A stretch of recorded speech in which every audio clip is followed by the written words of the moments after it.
Bismillahirrahmanirrahim. Assalamualaikum warahmatullahi wabarakatuh. Murid-murid, hari ini kita belajar mata pelajaran muamalat dengan tajuknya pelajaran 3. Sekarang buka muka surat 19, al-khiyar.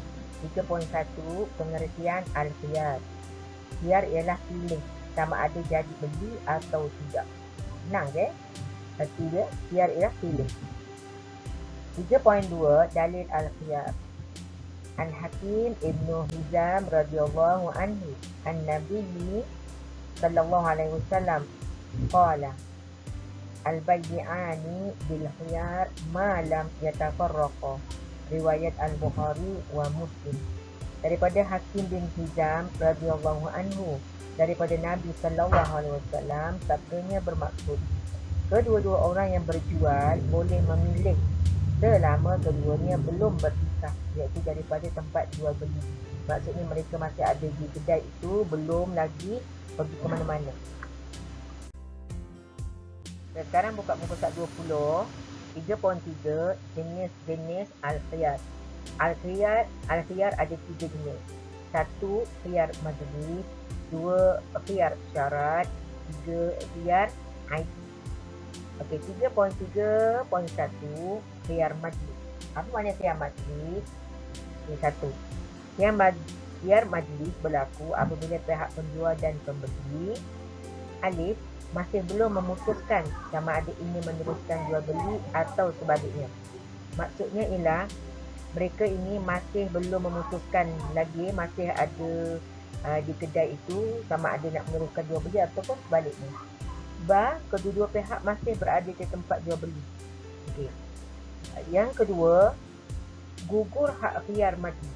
Okey, gugur ni maknanya tak adalah hak khiyar majlis seandainya zat alif apabila kedua-dua pihak sudah memutuskan untuk meneruskan jual beli. Maknanya kedua-duanya dah bersetuju dah untuk membeli dan untuk menjual. Apabila salah seorang atau kedua-dua berpisah atau meninggalkan majlis akad jual beli sekalipun terlupa atau jahil.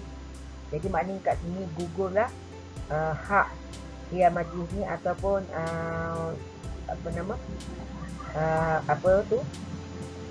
gugurlah hak khiyar majlis apabila salah seorang atau kedua-duanya berpisah, iaitu atau meninggalkan majlis akad jual beli sekalipun dia dah terlupa dah. Itu maknanya gugur lah.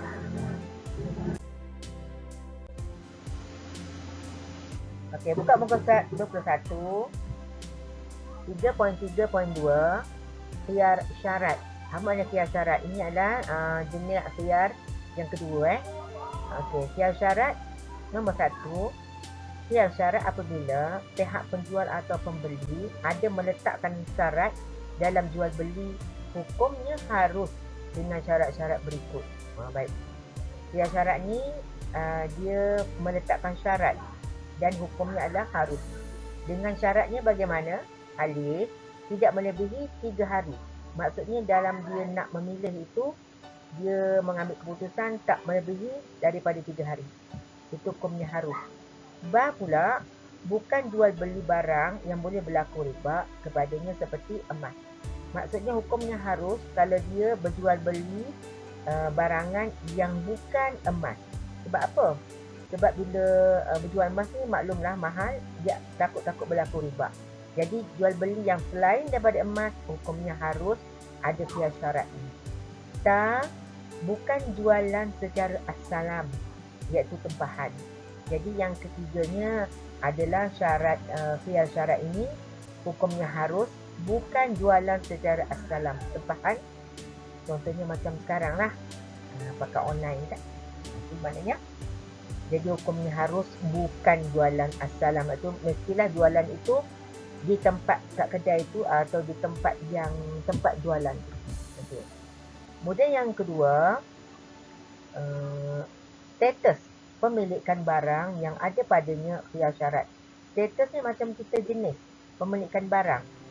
Jenis barang yang padanya ada khiyar syarat. Apa dia? Alif, menjadi milik pihak yang meletakkan syarat sepanjang tempoh khiyar. Jadi dia ni barang-barang ni mesti menjadi milik pihak yang menetapkan syarat. Maksudnya penjual lah. Tawakuf, iaitu tangguh, tidak menjadi milik mana-mana pihak jika kedua-dua penjual dan pembeli ada menetapkan syarat sama ada meneruskan atau membatalkan jual beli. Yang keduanya adalah tu tadi, mestilah barang itu dalam keadaan tawakuf, maknanya dia bertangguh. Dalam bertangguh tu dia tidak menjadi milik mana-mana pihak, sama ada pihak yang penjual ataupun pembeli. Sama ada dia nak meneruskan atau membatalkan jual beli tadi. Yang tak, dalam tempoh khiyar barang menjadi milik pembeli sekiranya pembeli bersetuju untuk membeli atau menyewakan atau mewakafkan barang tersebut kepada pihak lain. Jadi jenis pemilikan barang yang ada pada khiyar syarat yang ketiganya adalah dalam tempoh khiyar itu barang tu dah menjadi milik pembeli dah. Maksudnya pembeli dah setuju nak beli.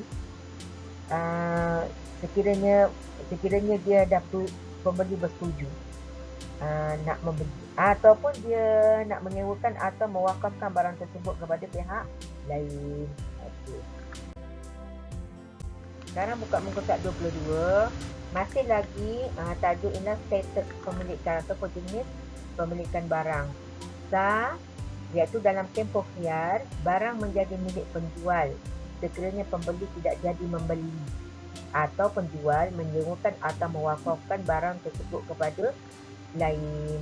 Maksudnya dalam tempoh khiyar ini barang jualan ini menjadi milik penjual sekiranya pembeli tak jadi beli. Ataupun penjual menyewakan, menyewakan barang tu atau mewakafkan barang tersebut kepada lain. Okey. Tengok pula di bawah 3.3.3. Khiyar aib. Khiyar aib ini adalah jenis khiyar yang ketiga. Apa itu khiyar aib? 1. Khiyar aib berlaku apabila terdapat kecacatan atau kerosakan pada barang jualan atau nilai harga dan hanya diketahui setelah berlaku akad jual beli. Contoh, buku yang dibeli didapati helaian muka suratnya ada yang hilang atau rosak, atau makanan yang telah tamat tempoh. Ini khiyar aib terjadi apabila terdapat kecacatan dan kerosakan pada barang jualan yang dibeli itu. Bila berlakunya, iaitu bila dah diketahui setelah berlaku akad jual beli. Maksudnya contohnya ialah beli buku, bila dah balik rumah tengok helaian muka suratnya hilang, tak cukup muka surat, ataupun helaian dalam buku tu dah rosak. Contohnya, ataupun beli makanan masa kat kedai tu tak tengok lagi tamat tempoh, ataupun tersalah tengok masih belum tamat tempoh, tapi bila dah berbalik rumah tengok tarikhnya dah tamat tempoh, itu dia khiyar aib. Yang kedua pula, khiyar aib terjadi sekiranya didapati kecacatan atau kerosakan pembeli. Yang kedua pula, khiyar aib berlaku sekiranya didapati kecacatan atau kerosakan.